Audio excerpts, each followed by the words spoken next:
بسم اللہ الرحمن الرحیم۔ السلام علیکم ناظرین، قوم عاد اور قوم سمود دنیا کی تاریخ میں ایسی دو قومیں گزری ہے جن کو اللہ رب العزت نے بے پناہ طاقت اور بے پناہ قوت سے نوازا تھا۔ ان کی طاقت کا کوئی مقابلہ نہیں کر سکتا تھا۔ یہ قوم دنیا کی لمبی ترین قوم تھی۔ ان کی جیسے قوم نہ ان سے پہلے آئی اور نہ ہی ان کے بعد آئی۔ ناظرین، آج ہم آپ کو قوم سمود کے بارے میں مکمل معلومات فراہم کریں گے اور آپ کو بتائیں گے کہ قوم سمود کو اللہ رب العزت نے کیسے نیست و نابود کیا۔ مگر ویڈیو میں آگے بڑھنے سے پہلے اگر آپ لوگ ہمارے چینل پر نئے ہیں تو برائے مہربانی ہمارے چینل کو سبسکرائب کریں اور بیل کے آئیکن کو لازم دبائیں تاکہ ہماری ہر ایک نئی آنے والی ویڈیو کا اپڈیٹ آپ لوگوں کو سب سے پہلے مل سکے۔ ناظرین، قوم عاد دنیا کی سب سے پہلی طاقتور ترین قوم تھی۔ اس قوم نے اللہ رب العزت کی نافرمانی کی اور گناہوں کے اندر مبتلا ہو گئے تو اللہ رب العزت نے اس قوم پر اپنا دردناک عذاب نازل فرمایا اور اس قوم کو ہلاک و برباد کر دیا اور اس قوم کا نام و نشان مٹا دیا گیا۔ اس طرح قوم عاد کی ہلاکت کے بعد ایک دوسری قوم وجود میں آئی جس کو قوم سمود کہا جاتا ہے۔ قوم سمود قوم عاد کے نسل سے ہی تھی اور یہ دنیا کی دوسری طاقتور ترین قوم تھی۔ قوم عاد کی تباہی اور بربادی کے بعد عاد کے چھوٹے بھائی سمود کی نسل سے یہ قوم وجود میں آئی جس کو قوم سمود کہا جانے لگا۔ یہ قوم حجر کے علاقے میں آباد تھی اور آہستہ آہستہ یہ لوگ پھیلتے چلے گئے، یہاں تک کہ یہ لوگ مغربی اور شمالی عرب تک پھیل گئے۔ اس نے اپنا دارالحکومت حجر کو ہی رکھا جو شہر حجاز سے بالکل قریب واقع ہے، جسے آج ہم مدائن صالح کے نام سے جانتے ہیں۔ ناظرین، اس وقت کی سب سے طاقتور ترین قوم عاد ثانی یعنی قوم سمود تھی۔ اللہ رب العزت کا ان پر یہ خاص کرم تھا کہ یہ قوم انتہائی طاقتور تھی اور اللہ رب العزت نے ان کو بے شمار نعمتوں سے بھی نوازا تھا۔ تاریخ کی کتابوں میں اس قوم کا قد 40 ہاتھ بتایا گیا ہے، پر ان کی اوسط عمر 900 سے 1000 سال تھی۔ اللہ رب العزت نے ان کی جیسی قوم دوبارہ پیدا ہی نہیں کی۔ یہ ایسی قوم تھی جن کو کوئی بیماری نہ لگتی تھی اور نہ ہی ان کے لوگ بوڑھے ہوتے تھے، نہ ہی ان کے ہاتھ پاؤں کمزور ہوتے تھے۔ یہ لوگ ہمیشہ جوان اور تندرست رہتے۔ یہ لوگ اتنے طاقتور تھے کہ ان کی نظر تک بھی کمزور نہ ہوتی تھی۔ ناظرین، قوم سمود کی ایک عنایہ خوبی یہ بھی تھی کہ اگر قوم سمود کا کوئی مرد ایک مرتبہ اپنی عورت کے ساتھ ہم بستری کرتا تو وہ عورت ایک ہی بار میں حاملہ ہو جاتی۔ یہی وہ خوبی تھی جس کی وجہ سے یہ قوم عاد کی تباہی کے بعد قوم سمود کے نام سے ابھری اور جلد ہی دنیا کے اندر اپنا اثر و رسوخ پیدا کر لیا۔ ایسی شاندار قوم جس کو اللہ رب العزت نے بے شمار نعمتوں سے نوازا تھا، لیکن اس کے باوجود اس قوم نے ایسا کون سا گناہ کیا جس کی وجہ سے اللہ رب العزت نے اس قوم پر اپنا دردناک عذاب نازل فرمایا اور اس قوم کو دنیا سے مٹا دیا اور اس قوم کو رہتی دنیا کے لیے عبرت کا نشان بنا دیا۔ ناظرین، اس قوم کے گھروں کو آج بھی اللہ رب العزت نے عبرت نشانی کے طور پر باقی رکھا ہے۔ یہ قوم بڑے بڑے پہاڑوں میں رہنے کی شوقین تھی۔ یہ لوگ بڑے بڑے پہاڑوں کو تراش کر اس کے اندر اپنے خوبصورت محلات بنایا کرتے تھے اور اسی کے اندر اپنی زندگی بسر کیا کرتے تھے۔ اللہ رب العزت نے قوم سمود کو بہت کچھ عطا فرمایا تھا، سرسبز باغات، میٹھے پانی کے چشمے اور پتریلی زمین پر ہر قسم کے پھل۔ اس قوم کے عالیشان محلات اتنے خوبصورت تھے کہ صرف دور دراز کے لوگ ان کے عالیشان محلات کو دیکھنے کے لیے آیا کرتے تھے۔ ناظرین، قوم سمود اپنے عالیشان محلات اور سبز باغات اور نعمتوں کی پروانی کی وجہ سے غرور و تکبر میں آ گئی۔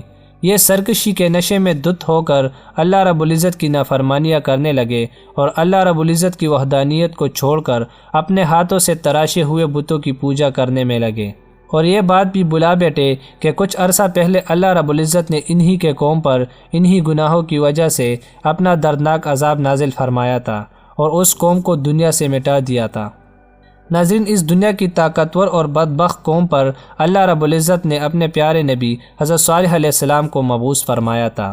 چنانچہ حضرت صالح علیہ السلام نے اللہ رب العزت کے حکم کے مطابق اس قوم کو بت پرستی سے منع کیا اور اللہ رب العزت کی وحدانیت کی طرف بلایا اور ایک سچے خدا کی عبادت کرنے کا حکم دیا۔ لیکن قوم کے سرداروں نے حضرت صالح علیہ السلام کو جھوٹا ثابت کرنے کے لیے ان سے معجزہ طلب کر لیا۔ اس قوم کے سردار حضرت صالح علیہ السلام سے کہنے لگے کہ آج تک جو بھی نبی آیا وہ اپنے ساتھ کوئی نہ کوئی معجزہ لے کر آیا، اگر تم اللہ رب العزت کے سچے نبی ہو تو ہم کو معجزہ دکھاؤ۔ چنانچہ حضرت صالح علیہ السلام نے اس قوم کے سرداروں سے پوچھا کہ آپ لوگ کون سا معجزہ چاہتے ہو، تو اس وقت اس قوم کے سردار کہنے لگے، یہ جو سامنے چٹان ہے اس میں سے ایک ایسی اونٹنی نکل کر آئے جو گابن ہو اور آتے ہی بچے کو جنم دے دے، اور وہ ہم سب کے لیے دودھ دے، اور وہ دنیا کی خوبصورت ترین اونٹنی ہو، اور اس کے ساتھ ساتھ وہ ایسی ہو جس کا کوئی ماں باپ نہ ہو۔ چنانچہ حضرت صالح علیہ السلام نے ان سرداروں کی یہ بات سن کر اللہ رب العزت کی بارگاہ میں یہ دعا کی، تو ان کے دیکھتے ہی دیکھتے سامنے پہاڑ میں سے ایک خوبصورت حاملہ اونٹنی نکل کر آئی، اور آتے ہی اس اونٹنی نے ایک حسین و جمیل بچے کو جنم دیا۔ اس وقت اس اونٹنی کے تن دودھ سے بھرے ہوئے تھے، اور اس اونٹنی نے اتنا دودھ دیا کہ سب لوگوں نے پیٹ بھر کر دودھ پی لیا۔ اس کے باوجود بھی دودھ ویسے مقدار میں موجود تھا جو پہلے تھا۔ چنانچہ حضرت صالح علیہ السلام کا یہ عظیم الشان معجزہ دیکھ کر وہ تمام قوم اور اس کے سردار لاجواب ہو گئے، اور اس بدبخت قوم کے سردار حضرت صالح علیہ السلام سے کہنے لگے کہ صالح یہ تو سراسر جادو ہے۔ اس طرح اس قوم کے بدبخت سرداروں نے اور اس قوم نے یہ معجزہ دیکھنے کے باوجود بھی حضرت صالح علیہ السلام پر ایمان لانے سے انکار کر دیا، اور اسی طرح اپنے کفر و شرک پر اڑے رہے۔ چنانچہ اس قوم کے کچھ لوگوں نے حضرت صالح علیہ السلام کے اونٹنی کو نقصان پہنچانے کی کوشش کی، تو حضرت صالح علیہ السلام نے ان لوگوں سے کہا کہ اللہ رب العزت کی بھیجی ہوئی اونٹنی ہے جو تمہارے لیے ایک معجزہ ہے۔ اب تم اس اونٹنی کو اللہ رب العزت کی زمین میں چھوڑ دو، اور اسے کسی قسم کے تکلیف نہ پہنچانا، ورنہ اللہ کا دردناک عذاب تمہیں پکڑ لے گا۔ معزز ناظرین، اس طرح اللہ رب العزت کی وہ بھیجی ہوئی اونٹنی اور اس کا بچہ قوم سمود کے کھیتوں میں پورے دن چرتے اور ان کے چشموں کا سارا پانی پی جاتے۔ یہ ماجرا دیکھ کر قوم سمود نے حضرت صالح علیہ السلام کی بارگاہ میں شکایت کی کہ اونٹنی اور اس کا بچہ چشمے کا سارا پانی پی جاتے ہیں اور ہم کو پینے کے لیے پانی نہیں ملتا۔ تو ان کی یہ شکایت سن کر حضرت صالح علیہ السلام نے ان کے لیے دن مقرر کر دیے، اور اس طرح اس چشمے کے پانی کو بانٹ دیا۔ ایک دن حضرت صالح علیہ السلام نے اس اونٹنی کے لیے مقرر کر دیا، اور دوسرا دن اس چشمے کا پانی قوم سمود کے لیے مقرر ہو گیا۔ ناظرین، جس دن وہ اونٹنی پانی پیتی اس دن وہ دودھ بھی زیادہ دیتی، اور دودھ اتنا ہوتا کہ دن و رات میں ختم ہی نہ ہوتا۔ جس طرح اللہ رب العزت قرآن مجید میں اس بات کی طرف اشارہ کرتے ہوئے ارشاد فرماتا ہے، اور حضرت صالح علیہ السلام نے اپنی قوم سے کہا کہ یہ اونٹنی ہے، ایک دن اس کی پانی کی باری ہے اور ایک معین دن تمہاری پانی کی باری ہے، اس کو کوئی تکلیف نہ دینا ورنہ اللہ کا دردناک عذاب تمہیں پکڑ لے گا۔ ناظرین، اس طرح کچھ دنوں بعد قوم سمود اس اونٹنی سے تنگ آ گئی، کیونکہ جس دن وہ اونٹنی پانی پیتی اس دن ان کو پینے کے لیے یہ پانی نہ ملتا، اور ویسے بھی قوم سمود کے سرداروں نے حضرت صالح علیہ السلام کی اس اونٹنی کو ایک جادو قرار دے رکھا تھا۔ پھر قوم سمود کی ایک طاقتور سردار کی بیوی جس کا نام صدوق تھا، اس عورت کی 2 انتہائی خوبصورت حسین و جمیل بیٹیاں تھیں۔ ان کی عمر 12 اور 14 سال تھی۔ اس عورت نے حضرت صالح علیہ السلام کے بیٹے کو یہ لالچ دیا کہ اگر تم اپنے گھر میں موجود اونٹنی کو رات کے اندھیرے میں قتل کر دو تو میں اپنی دونوں بیٹیاں انعام کے طور پر تمہیں دے دوں گی۔ چنانچہ حضرت صالح علیہ السلام کی اولاد جو نیک تھی، لہٰذا وہ اس عورت کے جال میں نہ پھنسے۔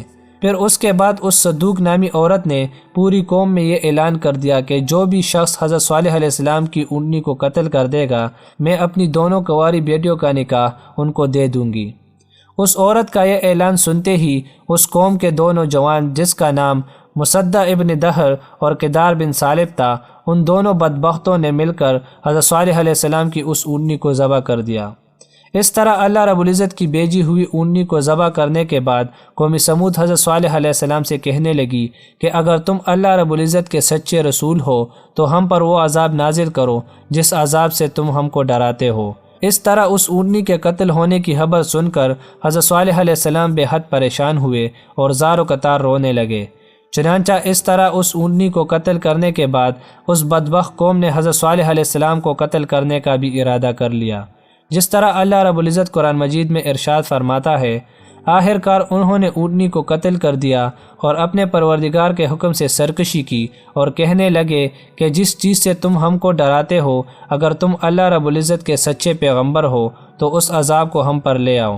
اس طرح جب اس قوم نے اللہ رب العزت کی بھیجی ہوئی اس اونٹنی کو قتل کر دیا اور اپنی نافرمانی میں حد سے زیادہ بڑھ گئے، تو حضرت صالح علیہ السلام قوم سمود سے کہنے لگے کہ اب اللہ رب العزت کے دردناک عذاب سے تم لوگوں کو کوئی نہیں بچا سکتا۔ چنانچہ حضرت صالح علیہ السلام کی یہ بات سن کر اس قوم کے 9 بدبختوں نے یہ ارادہ کر لیا کہ اب یقیناً حضرت صالح علیہ السلام کو قتل کر دیا جائے۔ چنانچہ یہ 9 افراد ایک پہاڑ کے پیچھے چھپ کر حضرت صالح علیہ السلام کا انتظار کرنے لگے کہ کب حضرت صالح علیہ السلام یہاں سے گزرے اور معاذ اللہ ہم ان کو قتل کر دیں۔ لیکن اللہ رب العزت کی حکمت ایسی ہوئی کہ اللہ رب العزت نے اسی رات ان 9 افراد پر پتھروں کی بارش برسا دی، جس کی وجہ سے وہ 9 کے 9 افراد ہلاک ہو گئے، اور صبح پوری قوم کے لوگوں نے ان 9 افراد کی لاشوں کو دیکھا۔ اس طرح اللہ رب العزت کی دردناک عذاب اور ان 9 لاشوں کو دیکھنے کے باوجود بھی قوم سمود اپنی سرکشی سے باز نہ آئی، تو حضرت صالح علیہ السلام نے اپنی قوم سے کہا کہ تمہارے پاس 3 دن باقی ہے، جتنی چاہے عیش و عشرت کر لو اور شراب و شباب میں گزار لو۔ 3 دن کے بعد اللہ رب العزت کا عذاب تمہارا منتظر ہے، جس طرح اللہ رب العزت قرآن مجید میں فرماتا ہے کہ جب انہوں نے اس اونی کو قتل کر دیا تو حضرت صالح علیہ السلام نے اپنی قوم سے کہا کہ 3 دن اپنے گھروں میں فائدہ اٹھا لو اور یہ وعدہ جھوٹا نہیں۔ اس طرح جب حضرت صالح علیہ السلام نے اپنی قوم کو اللہ رب العزت کی دردناک عذاب کی وعید فرمائی تو اس قوم کے بے شرم لوگوں نے حضرت صالح علیہ السلام کا مذاق اڑانا شروع کر دیا۔ تو حضرت صالح علیہ السلام فرمانے لگے کہ پہلے دن تمہارے چہروں کا رنگ زرد ہو جائے گا، اور دوسرے دن تمہارے چہروں کا رنگ سرخ ہو جائے گا، اور تیسرے دن تمہارے چہرے سیاہ ہو جائیں گے، اور چوتھے دن اللہ رب العزت کا دردناک عذاب تم پر مسلط ہو جائے گا۔ چنانچہ قوم سمود پر اس بات کا کوئی اثر نہ ہوا، اور پھر حضرت صالح علیہ السلام کے فرمان کے مطابق تیسرے دن ان کے چہرے جب سیاہ ہوئے تو اپنے چہرے دیکھ کر وہ قوم ڈرنے لگی اور ایک دوسرے سے کہنے لگے کہ نہ جانے کون سا عذاب ہم پر نازل ہوگا۔ چوتھے دن ایک زوردار اور خوفناک چیخ آسمانوں سے نکلی۔ اس چیخ کی وجہ سے تمام قوم سمود کے کانوں کے پردے پھٹ گئے اور ان کے دل جیسے باہر آنے لگے اور روحیں جسموں کو چھوڑنے لگی، اور چند ہی لمحوں میں وہ لوگ جہاں جہاں پر موجود تھے وہی اپنی اپنی جگہ پر اوندے منہ گر گئے اور تڑپ تڑپ کر سب ہلاک ہو گئے۔ پھر اس کے بعد اللہ رب العزت نے ایک ایسا دردناک زلزلہ بھیجا کہ اس زلزلے کی وجہ سے انہی کے گھروں کو انہی پر گرا دیا۔ ناظرین، اس طرح اللہ رب العزت نے قوم عاد کی تباہی اور بربادی کے بعد ان کی نسل میں سے قوم سمود کو ہلاک کر دیا۔ امید کرتا ہوں دوستو آپ لوگوں کو ویڈیو پسند آئی ہوگی، تو ملتے ہیں اگلی ویڈیو میں، تب تک کے لیے اللہ حافظ۔